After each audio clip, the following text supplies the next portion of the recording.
प्यारे बच्चों, आज हम एक नैतिक कहानी के बारे में देखेंगे। नैतिक कहानी का शीर्षक है ईश्वर को सब में और सब में ईश्वर को देखना ही ज्ञान है। यानी सभी मनुष्य के अंदर ईश्वर है, ईश्वर मौजूद है। ईश्वर को सब में और सब में ईश्वर को देखना ज्ञान है। एक दिन सवेरे 8 बजे मैं अपने शहर से दूसरे शहर जाने के लिए निकला। मैं रेलवे स्टेशन पहुंचा, पर देरी से पहुंचने के कारण मेरी ट्रेन निकल चुकी थी। मेरे पास दोपहर की ट्रेन के अलावा कोई चारा ही नहीं था। मैंने सोचा कहीं नाश्ता कर लिया जाए, बहुत जोर की भूख लगी थी। मैं होटल की ओर जा रहा था। अचानक रास्ते में मेरी नजर फुटपाथ पर बैठे दो बच्चों पर पड़ी।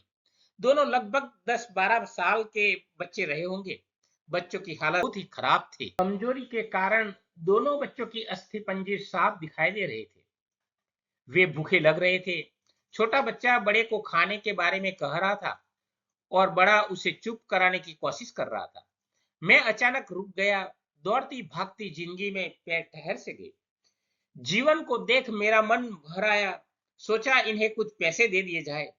मैं उन्हें 10 रुपया देकर आगे बढ़ गया। तुरंत मेरे मन में एक विचार आया, कितना कंजूस हूं मैं। 10 रुपये का क्या मिलेगा, चाय तक ढंग से न मिलेगी। स्वयं पर शर्म आई, फिर वापस लौटा। मैंने दोनों बच्चों से कहा, कुछ खाओगे? दोनों बच्चे थोड़े असमंजस में पड़ गए। जी, मैंने कहा, बेटा, मैं नाश्ता करने जा रहा हूँ, तुम भी कर लो। वे दोनों भूख के कारण तैयार हो गए। मेरे पीछे वे होटल में आ गए। उनके कपड़े गंदे होने से होटल के मालिक ने डांट दिया और भगाने की कोशिश कर रहा। मैंने कहा, भाई साहब, इन्हें जो खाना है वो उन्हें दे दो, पैसे मैं दूंगा। होटल वाले ने आश्चर्य से मेरी ओर देखा। उसकी आंखों में उसके बर्ताव के लिए शर्म साफ दिखाई देने लगी। बच्चों ने नाश्ता, मिठाई एवं लस्सी मांगी। सेल्फ सर्विस के कारण मैंने नाश्ता बच्चों को लेकर दिया।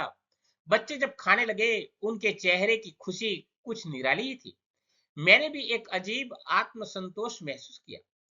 मैंने बच्चों को कहा, बेटा, अब जो मैंने तुम्हें पैसे दिए हैं, उसमें 1 रुपये का शैम्पू लेकर हैंडपंप के पास नहा लेना और फिर दोपहर शाम का खाना पास के मंदिर में चलने वाले लंगर में खा लेना। मैं नाश्ते के पैसे चुकाकर फिर अपनी दौड़ती दिनचर्या की ओर बढ़ निकला। वहां पास के लोग बड़े सम्मान के साथ देख रहे थे। होटल वाले के शब्द आदर में परिवर्तित हो चुके थे। मैं स्टेशन की ओर निकला। थोड़ा मन भारी लग रहा था। मन थोड़ा उनके बारे में सोचकर दुखी हो रहा था।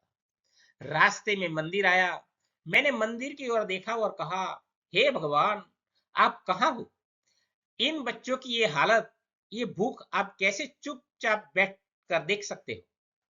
दूसरे ही क्षण मेरे मन में विचार आया, अभी तक जो उन्हें नाश्ता दे रहा था वो कौन था? क्या तुम्हें लगता है तुमने वह सब अपनी सोच से किया? मैं स्तब्ध हो गया। मेरे सारे प्रश्न समाप्त हो गए। ऐसे लगा जैसे मैंने ईश्वर से बात की। मुझे समझ आ चुका था, हम निमित्त मात्र है। उसके कार्यकलाप वही जानता है, इसीलिए वो महान है। भगवान हमें किसी की मदद करने तभी भेजता है जब वह हमें उसका काम के लायक समझता है। यह उसकी प्रेरणा होती है।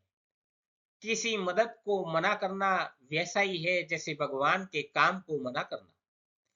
खुद में ईश्वर को देखना ध्यान है और दूसरों में ईश्वर को देखना प्रेम है और ईश्वर को सब में और सब में ईश्वर को देखना ज्ञान है। प्यारे बच्चों, ये कहानी अगर अच्छी लगी है तो कमेंट बॉक्स में अपनी प्रतिक्रिया लिखना और धन्यवाद।